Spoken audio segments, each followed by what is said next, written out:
This is CNN Breaking News.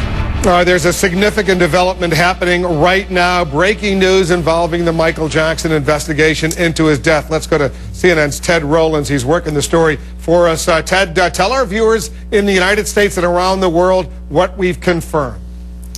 Well, Wolf, this is significant because it really does take this investigation to another level. What we have confirmed through a source that is close to the Jackson family with knowledge of the investigation is that Dr. Conrad Murray administered the powerful anesthetic propofol to Michael Jackson during his care of Michael Jackson. And of course, there has been a lot of talk about this drug and the possibility that it may have caused Jackson's death. This is the first significant turn, if you will, of events towards Dr. Murray and this drug.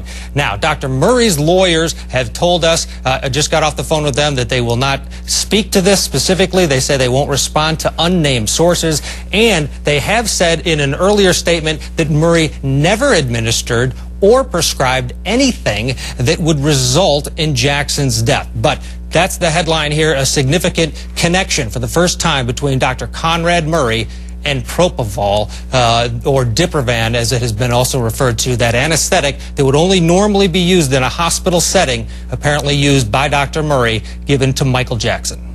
Stand by for a moment, because Jeff Toobin, our senior legal analyst, is joining us on the phone right now. Jeff, let's talk about the legal significance of this, because there's certainly no doubt that there have been suggestions over the past few weeks that manslaughter could be part of this investigation. In other words, if there was medical malpractice. Jeff Toobin, I think we just lost him for a second, but let's go back to Ted Rowlands. Ted, haven't the attorneys for Dr. Murray themselves said that a manslaughter investigation was underway?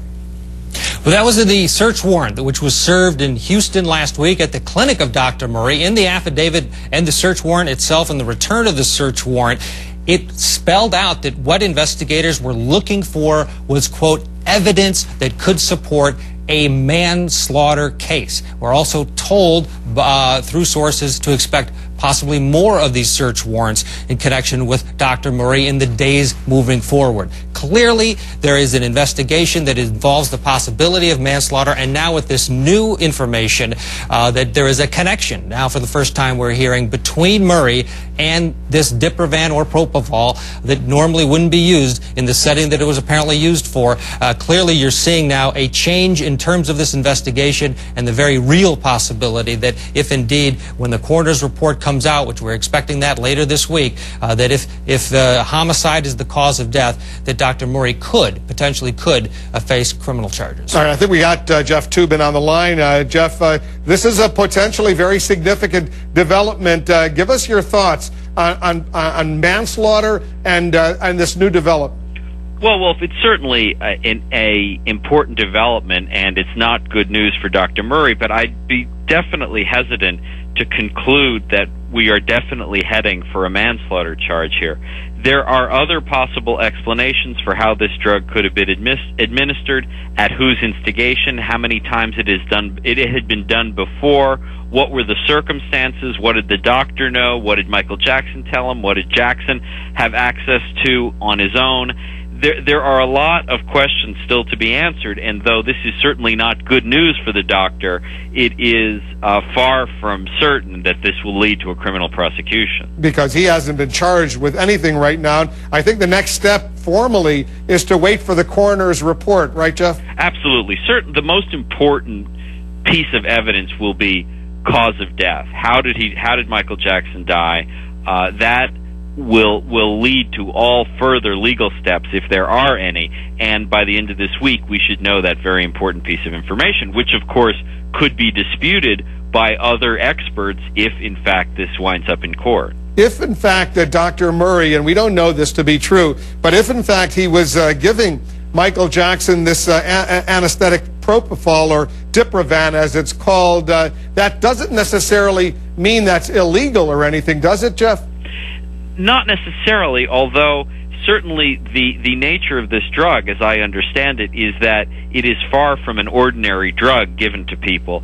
There would have to be some sort of explanation from Dr. Murray for why he did it, but it needs to be said that he probably will have an explanation. That may well lead a prosecutor not to bring charges or a jury to reject those charges if it's brought. So there's a lot more we need to know before we conclude that a case will even be brought, much less that the doctor is guilty of any wrongdoing. Let me go back to Ted Rowlands. Ted, my understanding was this drug, propofol, is usually only administered in a hospital under hospital settings and is usually used for something to put someone to sleep, a light sleep for a colonoscopy, for example.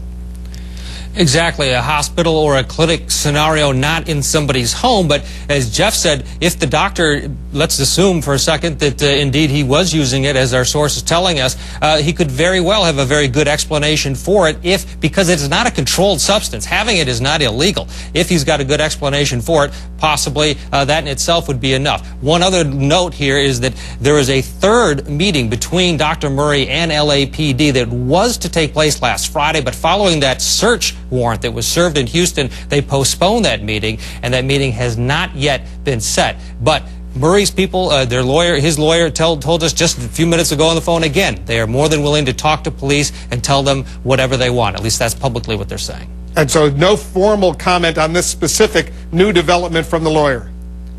Only that they will not comment on any story that uses an unnamed source. That was their comment. All right, Ted, thanks very much. Jeff Toobin, thanks to you as well.